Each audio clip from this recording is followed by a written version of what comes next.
What's going on YouTube? Diggy546. Um, I recorded a post game already about like a quarter ago, but I just felt like I need to do another post game video. I just felt like I just probably needed to redo it because I seen a little bit more. And as this game is kind of played out and we're in the fourth quarter and it's pretty much completely over, it was already, but it really feels completely over at this point. And I just kind of just want to give a better job giving my take on what happened during the game. 9 minutes left in the fourth quarter today, 30-6 right now, and today we got our quarterback back, we got our offensive line back, we got Andrew Thomas back there. Uh, our starting offensive line to me did not look bad. They didn't look bad today. They didn't look bad. When the Raiders sent blitzes, the running backs picked up the blitzes.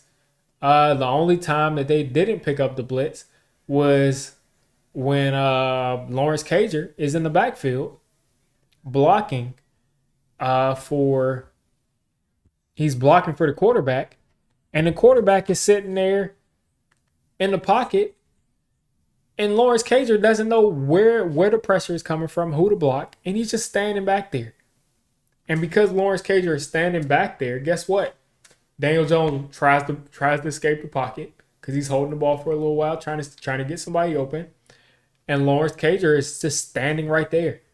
And because Daniel Jones, your initial reaction when you're running into a teammate is going to be, oh, I'm not going to run into you. Let me make sure I don't.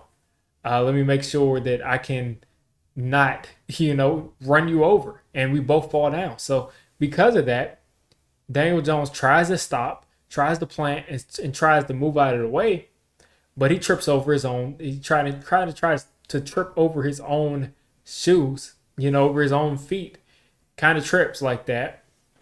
And then you got Lawrence Cager finishing the job, tripping him up, and Daniel Jones kind of sprains his knee. Looks like a tweak or something like that. But he's just he's good. He's staying in the game. He's just limping around. But the next play he comes out there, drops back, tries to plant on that back right foot, and the knee just gives. The knee just gave out at that point. And once you just see a knee give out, you got to think it's some type of muscular tear or severe sprain. And I'm not a doctor. Don't listen to me. Don't listen to me because the reports could come out and he could be a guy that, he's missing 2 or 3 weeks. But to me, when a knee gives out, I just haven't seen a guy come back next week. I don't remember that happening. So, Lawrence Cager, I'm not going to blame you wholeheartedly because it is what it is. Guys get hurt. But bad play by him leads to Daniel Jones kind of tearing up his knee. And now they're taking a look at Evan Neal as I'm speaking because it looks like he still has issues with his left ankle that he's had issues with since the day he stepped on to the Giants campus. He's had that left ankle issue forever. And he hasn't been bad today. He's just been kind of letting Max Crosby run around the edge, allowing the quarterback to step up, which I have no issue with. Max Crosby is a monster, and he's been handling one-on-one. So no issues with Evan Neal today, but it looks like, once again, he's dealing with that ankle injury. But back on topic, Daniel Jones is probably out for the season. DeVito is not a real threat to play quarterback and win games in the NFL. And the defense today, yes, we lost Leonard Williams. But how do you go? And understand, yes, we lost Leonard Williams, but how do you go from pretty much being a defense that didn't allow anybody to score? Pretty much, let's be honest. It was really difficult for teams to score on this defense or even get in the red zone on this defense unless there was a turnover. But today they just were Swiss paper. Swiss cheese. Swiss cheese today. Tissue paper today. No resistance at all on defense. Evan Neal still getting that ankle looked at. Just shut him down for the season. I'm okay with giving Evan Neal another year at right tackle. But this defense fell apart. Now, yes, of course, they lost an emotional leader. They lost Leo. They lost they lost the guy. And they don't have Tyrod Taylor, the emotional hero for the team and the defense apparently. If the defense was literally feeding off of Tyrod Taylor being in the game, I mean, I don't want those dudes out there. The defense sets the tone. I want guys on my defense that are going to set the tone and that are going to, go out there and ball out, and they'll be the tone setters. I don't need a defense that's going to go out there and wait to see what quarterback they believe in before they play hard. So I don't want to hear that. I really don't. But they didn't play well at all today. They didn't look good. They didn't get a pass rush, and again, that probably has to do with Leonard Williams. But they didn't get a pass rush, and then on top of that, Deontay Banks, again, I've been saying it. I do believe that Deontay Banks is going to be a good corner in this league. But Deontay Banks struggled in man coverage again today. He struggled last week against Garrett Wilson. And that's a tough cover. Garrett Wilson is a tough cover. But he competed last week, and I would say I don't think he got destroyed against Garrett Wilson. But he struggled a bit. Of course, he struggled a bit against Devontae Adams today. And he also struggled against Jacoby Myers, who probably is an underrated wide receiver, low end wide receiver one, maybe high end wide receiver two. But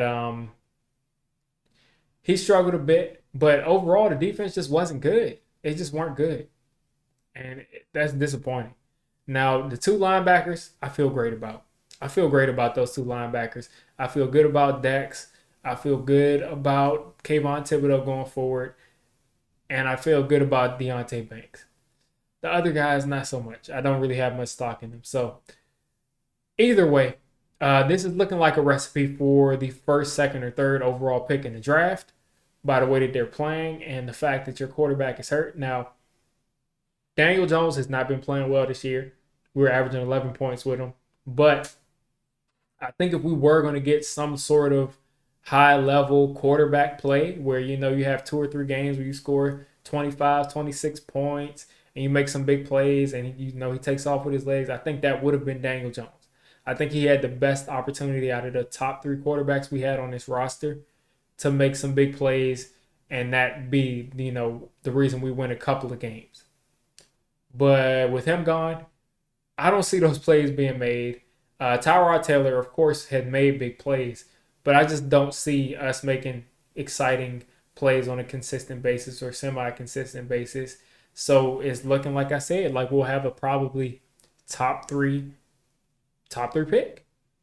And if we have that top 3 pick, we're going to have a shot at getting one of those quarterbacks. Now, whoever has the first pick, it could be Chicago. Maybe they want to go forward with Fields. It could be a lot of teams. It could be Arizona. But the first pick, first off, might be for sale. So we might be able to trade up to that to get Caleb Williams. Now, the second pick, it's got to be for sale. It's got to be for sale. One of those picks have got to be for sale. And if they're not, I mean, you still have other good quarterbacks there. But I'm thinking that the Giants will have a legitimate chance at either staying where they are and drafting Drake May or Caleb Williams, or giving up a second round pick and a first next year, or second and a third next year, or something next year and this year to go out and get Drake May or Caleb Williams. I feel like one of those two are going to be on our roster. And not even are going to be on our roster, but I feel like we'll have a legitimate chance to get one of those two on our roster. So, listen, I hate to see this team lose, but let's just make it happen because we got to do something different. We got to do something different. It's just really getting out of hand, folks. Really so. So, we're 9 minutes in. There's not much to say about this, but it's just an embarrassment. And every single time I watch the Giants play this bad, I just always say there's no way that they can play worse. And they always manage to do it. There's no way that we would be more unlucky with injuries. And they always manage to do it. So I just don't have any expectations for this team. I came into last year with no expectations. I said 3 to 5 wins, maybe 6 wins, um, and we had a good season. So I have no expectations going forward. Give me a quarterback in here that can make something out of nothing. Give me a superstar quarterback, or at least one with superstar potential that's going to make things exciting. Because at this point, I just want to watch games as a Giants fan and have fun. Whether we win or lose, I just want us to be able to make plays. Look at what CJ Stroud did today. The Titans against, if we had the Titans on our schedule this year, we would be writing them up as a loss. So don't give me this that CJ Stroud has a stacked team. 470 yards and 5 touchdowns today. 470 and 5. Is that good enough for a rookie quarterback? With the supporting cast that is questionable. I So please just give me something to believe in. Give me something to believe in, something to root for, something that's entertaining on a weekly basis. So um you guys let me know what you're feeling at this point in the season. But this is where I'm completely down to the point where I'm like, we're getting Caleb Williams or Drake May. It's just going to happen.